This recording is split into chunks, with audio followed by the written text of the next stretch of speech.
Video for the Politics Neg 2 readings, and this is Gladwell and Morozov, and each one of them has a unique disadvantage that you can argue, although they could be sort of combined with some of the other disadvantages, like for instance the Morozov reading could be kind of combined with some of the Facebook social media arguments that we made before, and Gladwell could just be used as a rebuttal to the activism advantage from the affirmative.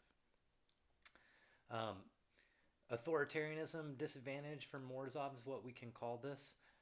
In a lot of ways, it's a direct answer to Shirky, and in fact, Shirky is trying to answer Morozov, and Morozov is trying to answer Shirky. You might notice that they're both citing each other. But Morozov is arguing instead of a public sphere and democracy, the internet really reinforces authoritarianism. Um, he talks about how the Arab Spring and all the Twitter revolutions there were actually more hype than reality. That there was a lot of concern at the time from the West for the Middle East, but not really much changed on the ground. But in reality, Iran and a lot of these other authoritarian countries used the internet to identify and arrest dissidents. They hunted photos of protests to find protesters so they could arrest them.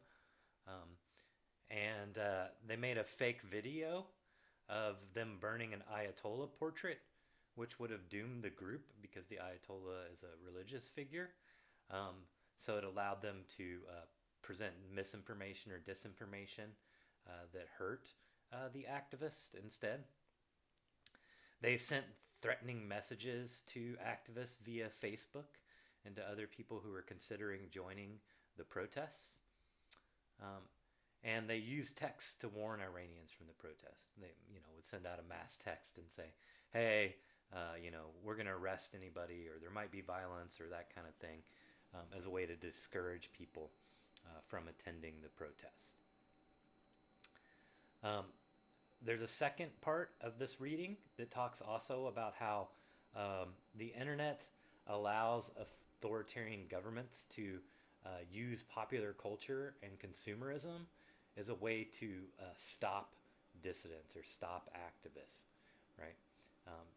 There's a famous old saying called bread and circuses. The idea being that when the people sort of get upset with the rulers, give them some bread and give them a circus, and they'll stop, their activism. And Morozov is updating this for the digital age, saying that with the internet, we can spread cute cat videos, etc. Shopping sites as a way to distract people from political commitment. And one example he uses is pornography. He talks about how pornography is the number one thing that people do on the internet, the number one thing that's downloaded or watched, and obviously, people sitting at home masturbating aren't in the streets being activists. All these circuses mean that dissension loses appeal, right? I could go in the streets and protest, or I could stay home and watch this awesome video. One is much more appealing than the other, and so it sort of undercuts the move to activism that way. So this could be used as an answer to activism, or it could be an argument about why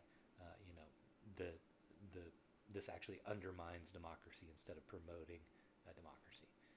It promotes authoritarian governments rather than democratic governments.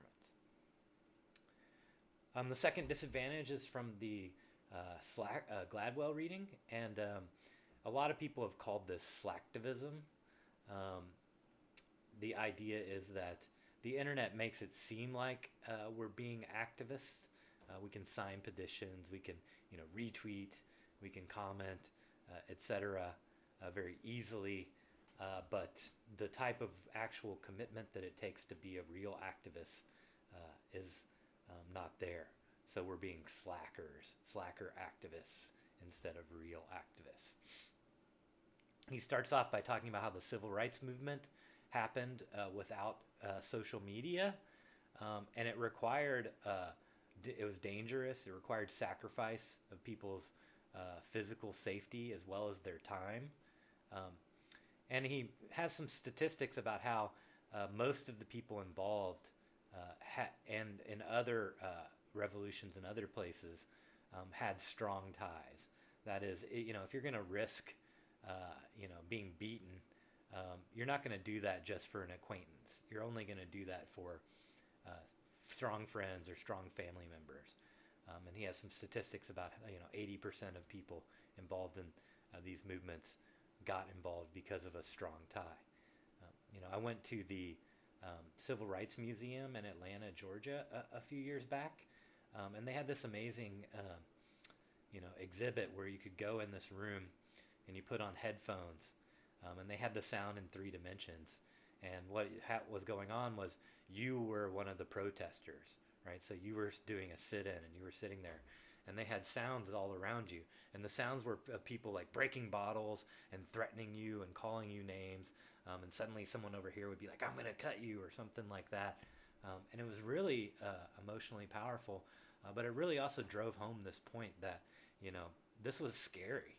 People were being threatened with death, and Gladwell's making the point that you would only go through that if there were loved ones there, strong ties. And social media works instead on weak ties.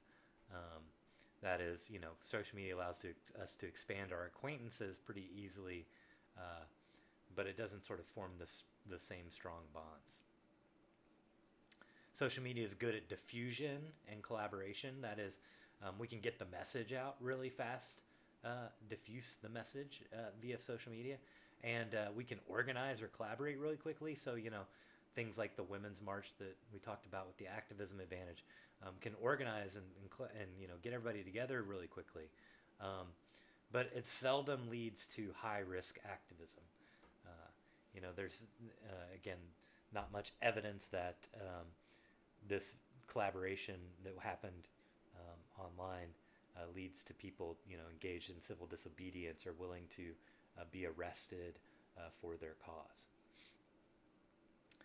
And the second, another part of this argument is that it creates a false sense of activism. This is really where the term slacktivism comes into play. So we feel like we've done something. We sign this petition. We retweet something for someone when in actuality, we're not doing the actual on-the-ground organizing that it takes to get some things changed. Social media doesn't ask much of people. There's low level of commitment. Just retweet, just sign a petition, just donate a little money, and then we feel better about ourselves and maybe don't even do things that require more commitment in other places. A third level of argument to this point is about the organization of these activist movements. Gladwell talks about how the civil rights movement was hierarchically organized. There was clear leadership, right? And then there were branches down to the foot soldiers, organized hierarchically like the military is organized. And he said that this was necessary to stay on message and to move in unison. Remember, the civil rights movement was very committed to nonviolent activism, and there was a reason for that, because they knew that their message was going to be subverted if they were not nonviolent.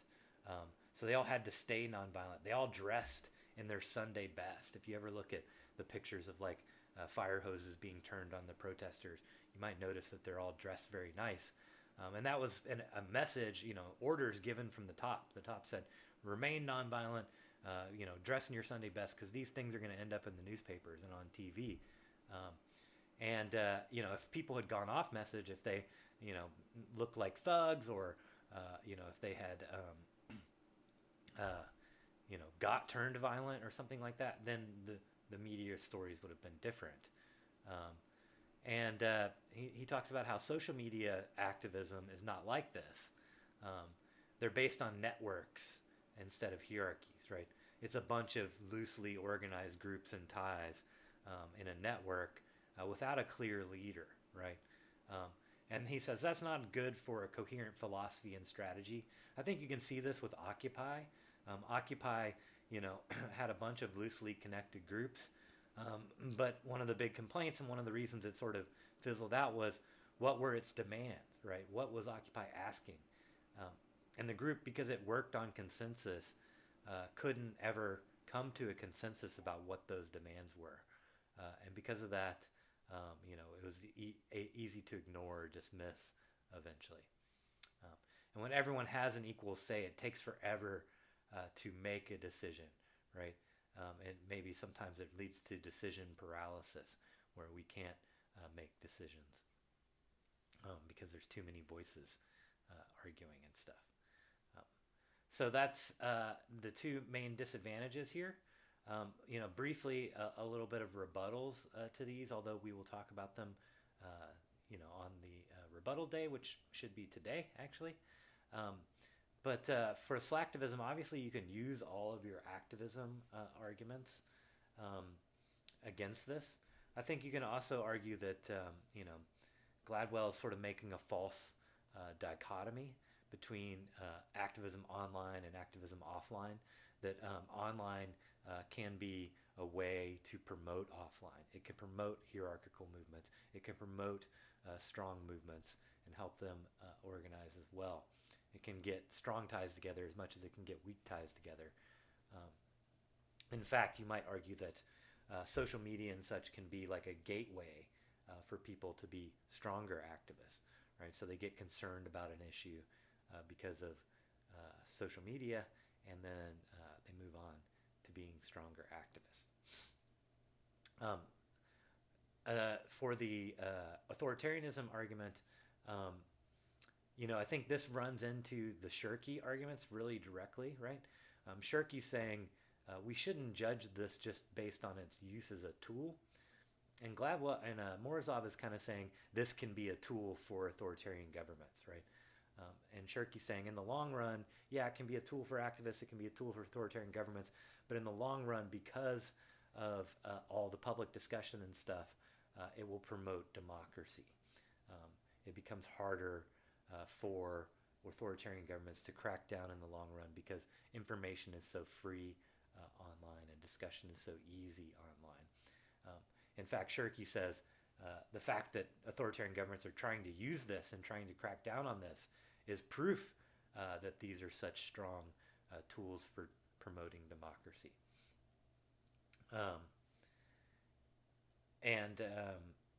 The distractions thing, the bread and circuses thing, I think this is something that has always happened before.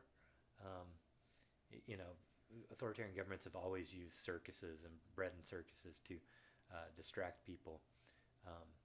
The fact that there's more information about governments and stuff might promote more democracy instead, in contrast. All right, so those are just a few rebuttals. Hopefully we can think of some more today when we do some brainstorming. And otherwise, enjoy the readings, and I will see you later today. Have a good one.